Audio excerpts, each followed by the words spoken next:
under Article 58(1)(b) of the statute. With regard to the pretrial chamber's assessment and weighing of evidence in assessing risks pursuant Article 58(1)(b), subparagraph 2 of the statute, the appeals chamber notes that the pretrial chamber made reference to 5 documents, including media articles, publications of non-governmental organizations, and a book which, in its view, indicated that Mr. Duterte's inclination to interfere with investigation against him. In relation to the first document, a media article, the appeals chamber finds that it was not unreasonable for the pretrial chamber to rely on this document for its finding.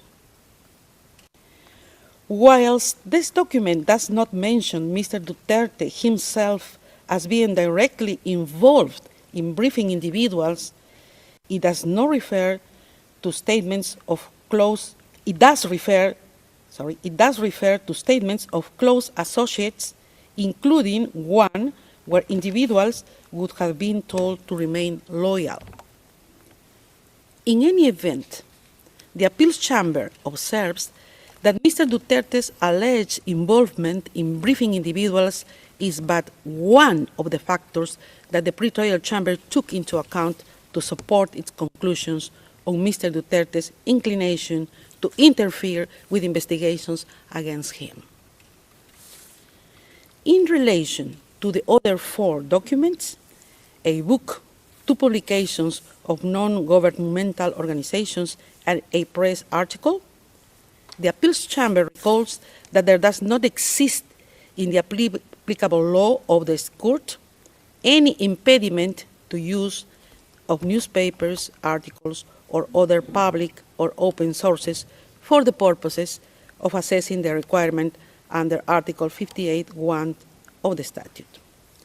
Nor is there any requirement that such material be corroborated.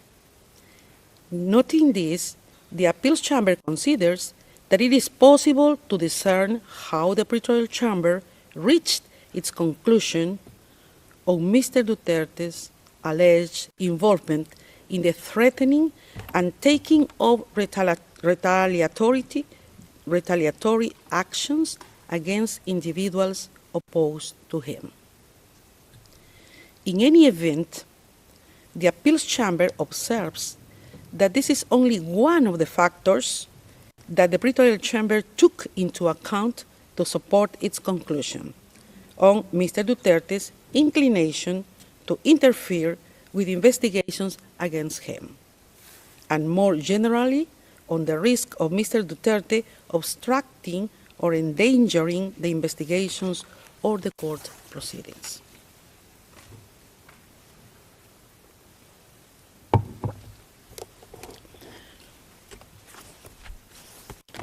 For these reasons, the appeals chamber considers that the defense has failed to demonstrate an error in the pretrial chamber's assessment and weighing of evidence before it in the context of its consideration of the risk under Article 58(1)(b), subparagraph 2 of the statute.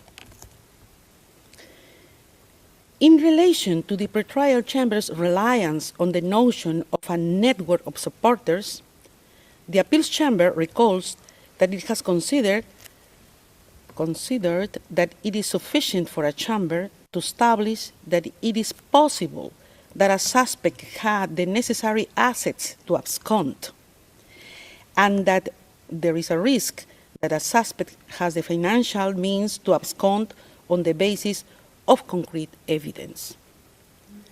The appeals chamber has also held that the existence of a supportive network and financial means may be relevant to determining whether there is a risk that a person may evade justice or interfere with the investigation, and that access to the international contacts could provide the means to enable a suspect to abscond. Whether or not there was evidence that the suspect would actually utilize such contacts. In the impugned decision, in determining whether Mr. Duterte posed a flight risk under Article 58(1)b, subparagraph 1 of the statute, the pretrial chamber considered that he appears to have the necessary political contacts as well as to benefit from a network of support within the Philippines. The appeals chamber considers that contrary to the defense's argument, the pretrial chamber specifically outlined why it found that there existed a network of supporters in relation to Mr. Duterte, and for which reason this supported its conclusion that the risk under Article 58(1)b, subparagraph 1 of the statute was established.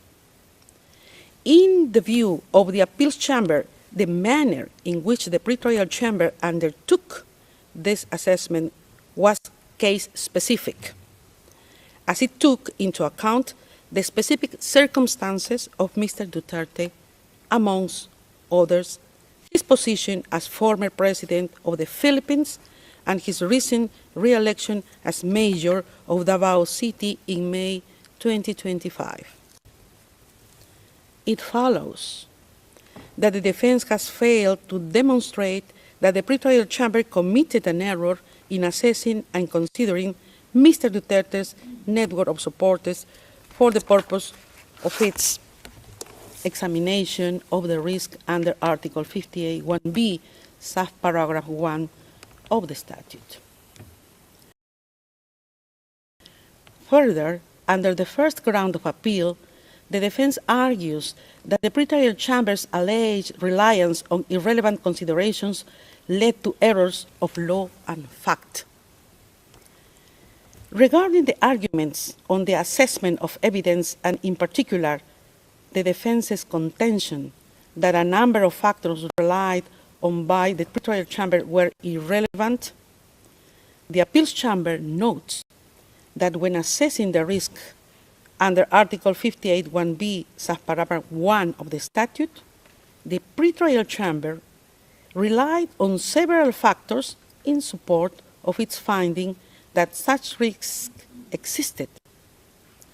It relied on a statement by Mr. Duterte, statements by others, Mr. Duterte's position as a former president of the Philippines and his recent re-election as mayor of Davao City, as well as the matter of the gravity of the alleged crimes and concomitant sentence in case of conviction.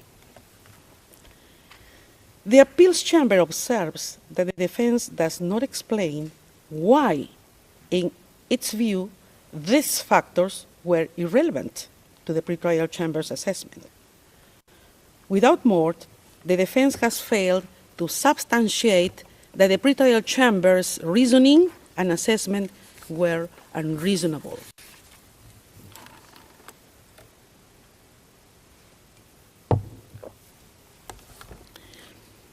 In the same vein, the defense fails to demonstrate that the pretrial chamber's reliance on Mr. Duterte's re-election as mayor of Davao City in its assessment of the risks under Article 58(1)b, subparagraph 3 of the statute was unreasonable.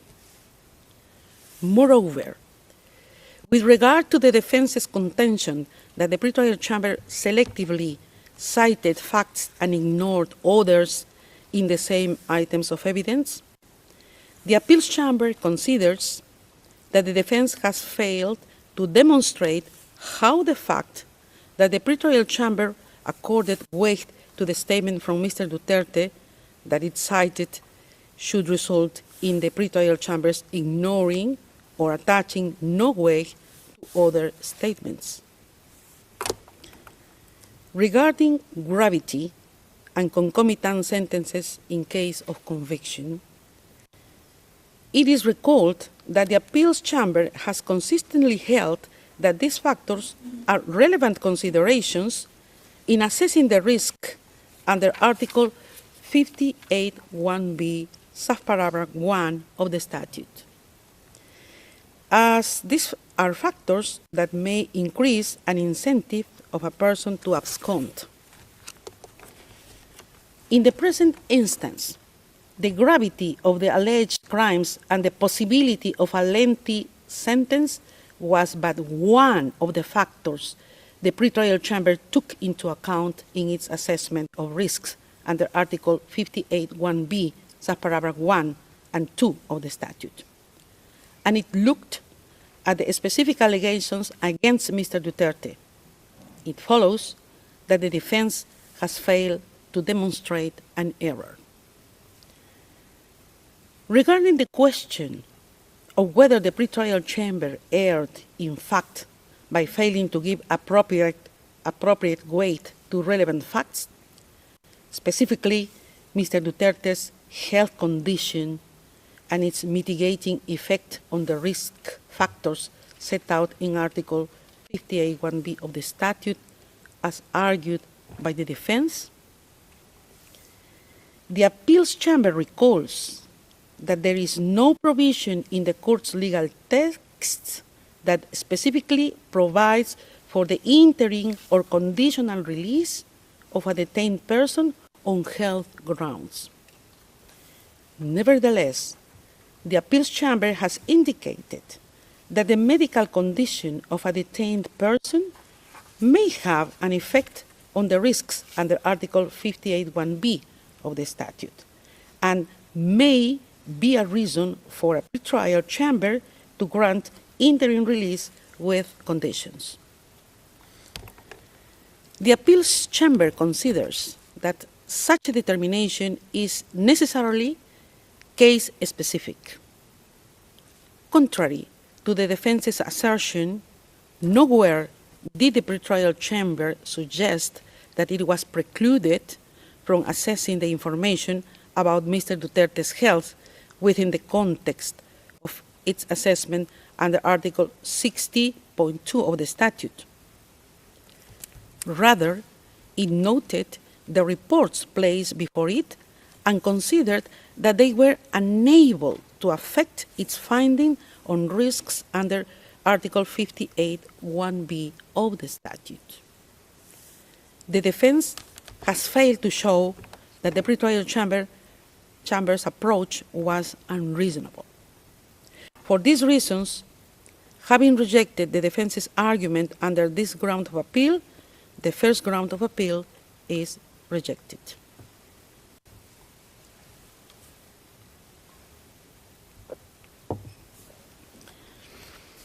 Second ground of appeal.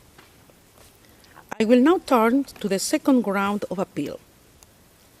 Under this ground, the defense challenges the pretrial chamber's assessment of the proposed conditions of release and state warranties.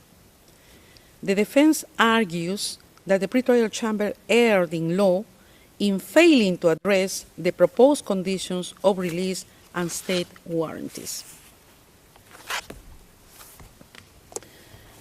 The appeals chamber is of the view that the pretrial chamber did not appear to criticize a lack of detail in the proposed conditions, but rather in the details as how the state which accepted to receive Mr. Duterte would implement the necessary conditions.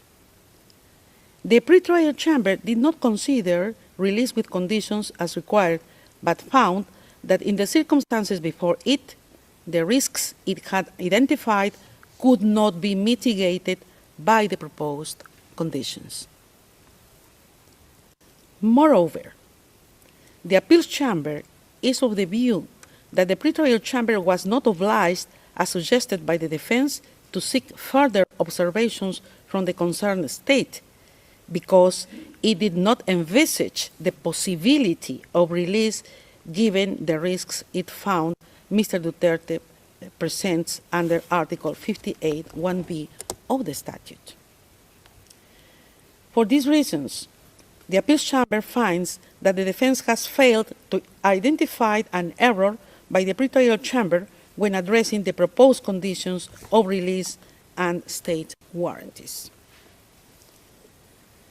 In relation to the question of whether the pretrial chamber erred in law by failing to consider if the proposed state warranties could mitigate the risks under Article 58(1)(b) of the statute, the appeals chamber finds that this does not appear from the impugned decision that the pretrial chamber would have required an elimination of risks, as argued by the defense. Instead, the impugned decision specifically states that the pretrial chamber did not consider the suggested conditions to sufficiently mitigate the identified risks. It is also apparent from the factors brought forward by the pretrial chamber when examining the implementation of conditions that it did consider them. Finally, the appeals chamber considers irrelevant to which conditions the prosecutor agreed when discussing potential release of the suspect to the host state. What matters are not conditions that may, in principle, be possible in case of a release to a state different to the one proposed by the defense. Rather, what is of consequence for the pretrial chamber's assessment are the conditions and warranties proffered in relation to a release to the state party concerned.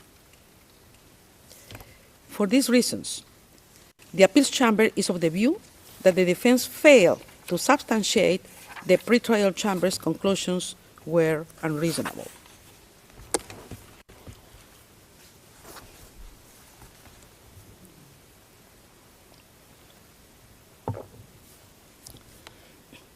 Regarding the defense's contention that the pretrial chamber erred in fact and law by taking into account irrelevant considerations in respect to the state warranties, the appeals chamber considers that the pretrial chamber's finding mainly related to the implementation and enforcement of the proposed conditions.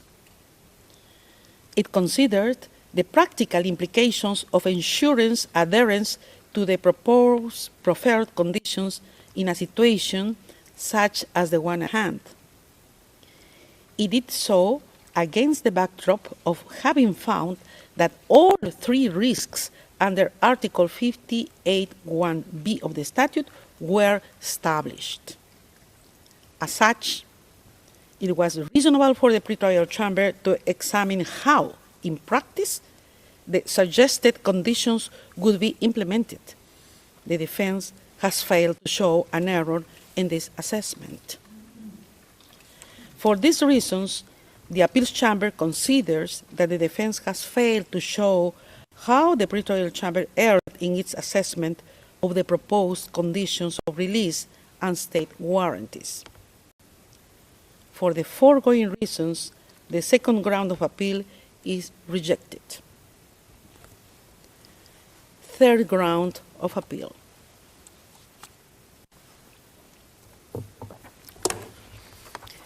Regarding the third ground of appeal, within which the defense argues that the pretrial chamber erred in not considering humanitarian grounds either as independent consideration or mitigating factor in assessing interim release, the appeals chamber considers that the pretrial chamber did not refuse to address the question of interim release on humanitarian grounds.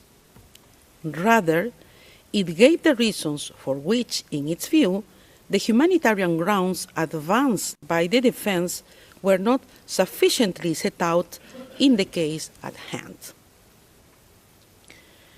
Further, the appeals chamber recalls that the medical condition of a detained person may be a reason for a chamber to grant interim release with conditions, and that the chamber enjoys discretion when deciding on conditional release. The appeals chamber considers that it is not apparent from the pretrial chamber's assessment that it was unreasonable. The pretrial chamber found the existence of risks under Article 58(1)(b) of the statute, which were not mitigated by Mr. Duterte's purported condition, and also could not be mitigated by any condition imposed upon release. The pretrial chamber then proceeded to analyze whether humanitarian grounds, as argued by the defense, could justify release on conditions. The appeals chamber thus considers that the pretrial chamber assessed the relevant information before it in light of the arguments made by the defense and reached its conclusion on this basis. It follows that the defense has failed to demonstrate that the pretrial chamber's assessment was unreasonable. Accordingly, the appeals chamber finds that the defense has failed to show that the pretrial chamber erred in its assessment. For these reasons, the third ground of appeal is rejected. Finally, the appeals chamber notes that the pretrial chamber reached its conclusions in relation to the risks enumerated in Article 58(1)(b) of the statute on the basis of a comprehensive assessment of the information before it. In the present case, having rejected the three grounds of appeal presented by the defense in the appeal brief, the appeals chambers unanimously confirms the impugned decision. This brings us to the end of the summary of the appeals chamber's judgment. The judgment will be notified to the parties and participants after the hearing. Translations of the summary will also be available in due course. I would like to thank the court reporters